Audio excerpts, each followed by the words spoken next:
नमस्कार, मी गणेशराव सर्जेराव काळे पाटील विजोरी. माझा दूध व्यवसाय जे हनुमान भाईनाथ मिल्क पिशेवाडी या ठिकाणी चालू असता माझ्याकडे परवानगी होती, पण ती 500 ते 800 लिटरच्या प्रमाणाची परवानगी होती.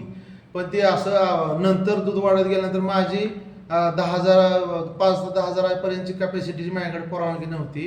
29 तारखेला माझ्यावर कारवाई झाली की जास्त वाढीव दूध होतं आणि माझ्याकडे परवानगी ती कमी ह्याची. त्याच्यामुळं शासनाकडे मी अर्ज केला होता, पण त्या दूध वाढल्यानंतर ती माझ्यावर कारवाई झाली.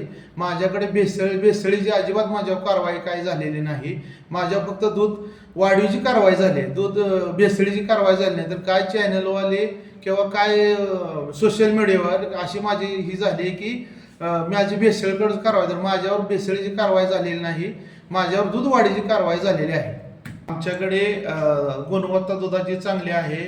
आमच्याकडे दूध शेतकऱ्यांना दूधचा दर जास्त भेटतो म्हणून आमच्याकडे दूध वाढलं आणि आम्ही शेतकऱ्यांना जास्तीत जास्त जेवढा दुधाचा त्यांना फायदा होईल तेवढा आम्ही फायदा करतो. त्याच्यामुळे आवाजानं आमच्याकडे जास्त दुधाचे जास्त आल्यामुळे आमची अडचण अशी झाल्यामुळं शासनाकडे आम्ही परवानगीला मागणी केली, पण त्यात ते शेतकऱ्याच्या ह्यात आम्हाला दूध वाढल्यामुळे आम्हाला अशी अडचण आलेली आहे. आता परवानगी आहे का तुमच्याकडे? हो आहे. आता आज आम्हाला परवानगी मिळालेली आहे. किती हजार लिटरची परवानगी आहे? 10,000 लिटरची परवानगी आज आम्हाला मिळालेली आहे. बरं, मग त्यासाठी तुम्ही कागदपत्र वगैरे दिलते काय पूर्वी? हो, पूर्वी दिलते आम्ही कागदपत्र, पण ते वेळ गेल्यामुळे आमचं म्हणजे त्यापूर्वीच कारवाई झाल्यामुळं ही तुमच्या अतिरिक्त दुधाची कारवाई झाली? अतिरिक्त दुधाची कारवाई झाली, भेसळीची आमच्यावर कारवाई झालेली नाही.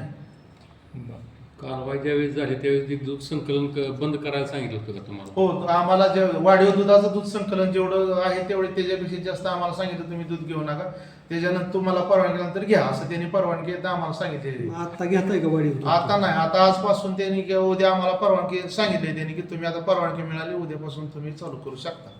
आता जी कारवाई परवा झालेली आहे ती पण तुमची कारवाई रद्द होणार का आता परवानगी असल्यामुळं? हो, होणार ना रद्द.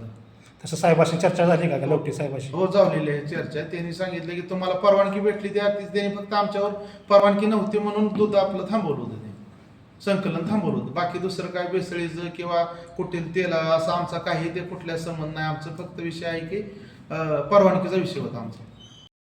सर्वांना नम्र विनंती आहे की आम्ही कुठलेही आमच्याकडं दुधाचं अजून ही करा, आमच्यावर अशी दुसरी कुठलीही व्यतिरिक्त भेसळीची कारवाई नाही. आमच्याकडे अशी परवानगी आलेली आहे. आता आम्हाला दूध पुरवठा चांगल्या पद्धतीने करावा.